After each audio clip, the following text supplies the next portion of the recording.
Bonjour, aujourd'hui je suis assez content de vous présenter les nouvelles, les dernières Hoka Torrent. Une chaussure que je connais mais que j'ai pas testé récemment. J'ai beaucoup couru avec la première version.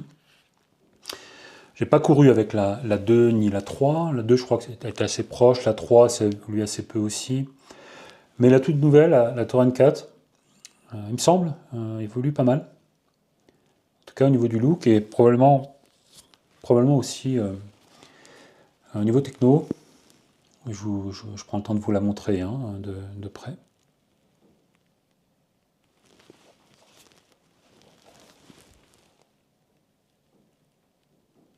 Je reviendrai sur les détails.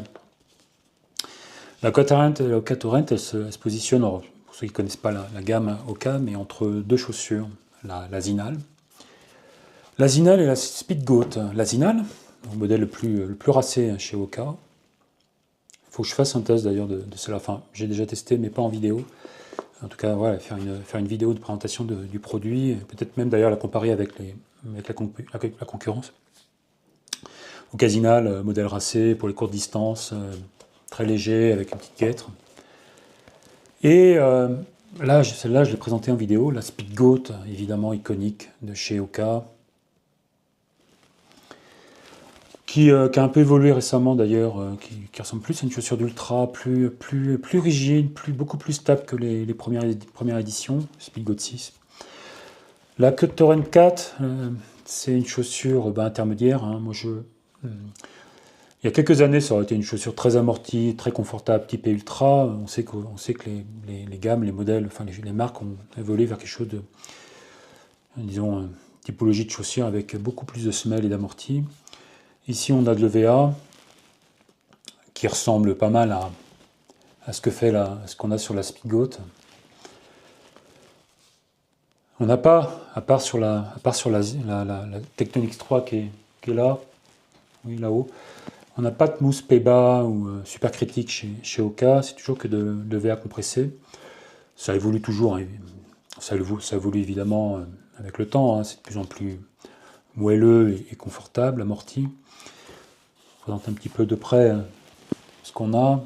Une bonne protection sur je pense, enfin, ça devrait garantir un peu de durabilité sur la chaussure sur les côtés. Ici, hein, tout le long de la chaussure, sur les flancs, on a une sorte de plastique qui protège.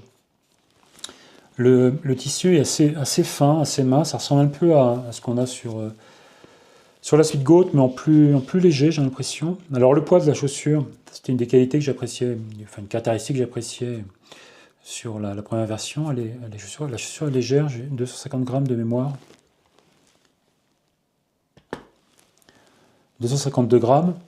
C'est pas mal pour une chaussure de trail, qui est quand même, que je trouve assez protectrice, hein.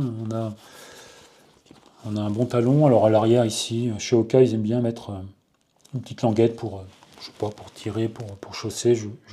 Moi, je m'en sers pas vraiment. Surtout que les chaussures sont quand même assez faciles à enfiler, hein. On n'est pas sur du...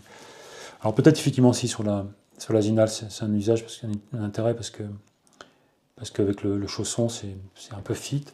Je ne les ai pas encore chaussés, donc je vais le faire, et puis je vais aller courir avec, pour revenir vers vous là-dessus. J'ai hâte de voir ce que ça donne. J'avais dans le souvenir que la croche n'était pas sa qualité première. On n'a pas de Matrix.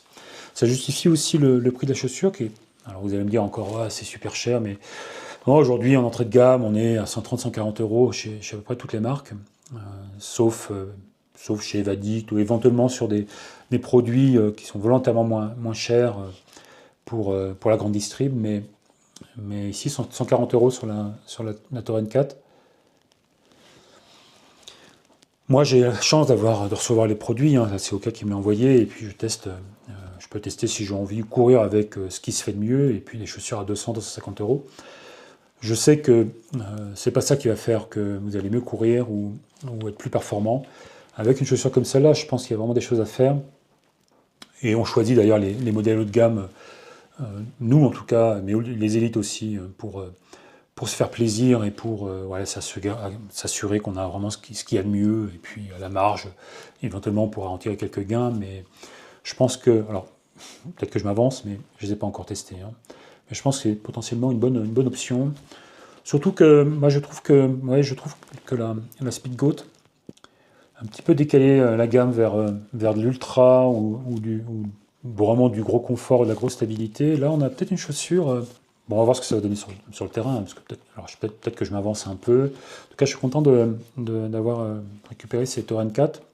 J'avais un bon souvenir de la première version, et puis bah, on va voir ce que ça va donner sur le terrain. Alors, cette Torrent, ouais, fit assez. Ouais, c'est une chaussure pour plutôt dynamique, pour aller vite, ça. Alors, par contre, il n'y a pas de passant pour les lacets. Taille normale, à peu près. Ouais, ça semble bien tenu. Le pied est bien tenu. Bon, on va voir ça.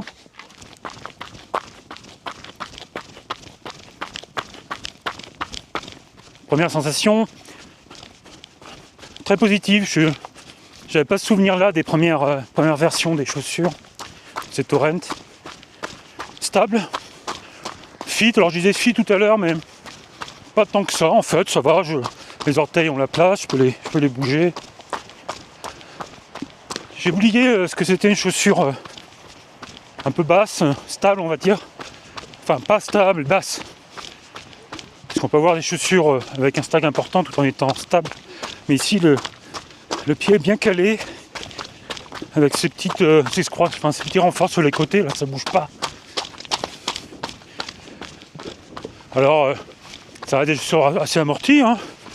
Ça n'a rien à voir avec ce qui se faisait il y a 10 ans. Comme je disais dans le studio, il y a 10 ans, on aurait pris ça pour des chaussures d'ultra.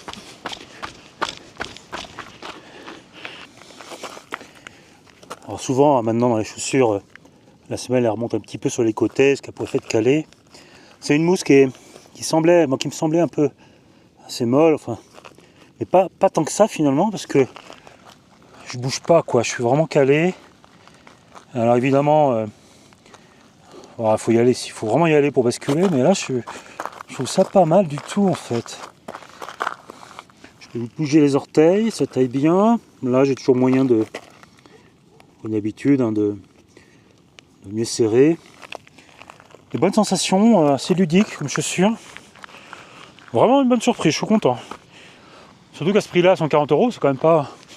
Alors c'est pareil, vous allez me dire, ouais, non, c'est cher, non, 140 €, ça devient maintenant d'entrée de gamme, hein, on peut trouver encore à 120, 130, mais par rapport à une Mafate Speed, alors, Mafate Speed, ça va être 180, peut-être 200, je sais plus, une Speedgoat 160. Voilà, chaussure légère, 150 grammes, bien amortie, la mousse est là, hein, quand je dis que c'est ferme, pas vraiment, enfin, quand on tape, ça s'écrase pas trop et c'est pas mal. En tout cas, la chaussure va pas louvoyer parce que la mousse serait trop moelleuse. Vraiment, ouais, je suis positif. Je suis assez content de cette chaussure. Pas impossible que je m'en serve sur. Alors, il faudrait que je juge un peu la salle de propreté, mais que je m'en serve sur. Je vais au Templier dans quelques jours là. Alors, je vais pas courir le grand rail, comme on dit. Grand trail, je sais plus, grand trail. Mais marathon d'Écosse. Grand trail, déjà couru 2 fois, ça va. Ouais, je valide, je vais l'ajouter dans ma liste sur Journal du Trail. J'ai une liste meilleures chaussures de trail où je répertorie les chaussures que j'aime bien dans leur catégorie, mais globalement il y a une dizaine de chaussures que je considère comme des bonnes chaussures de trail, vous pouvez aller voir en commentaire. Je sais pas si je vais faire un débrief en studio, parce que là vous l'avez en fait finalement. J'ai fait 2 footings avec, dans la boue, l'accroche est correcte en fait, je trouve que la gomme est assez molle, ce qui fait que ça fait le job sur la caillasse. Ouais, Oka Torrent 4. Allez, à plus tard, ciao.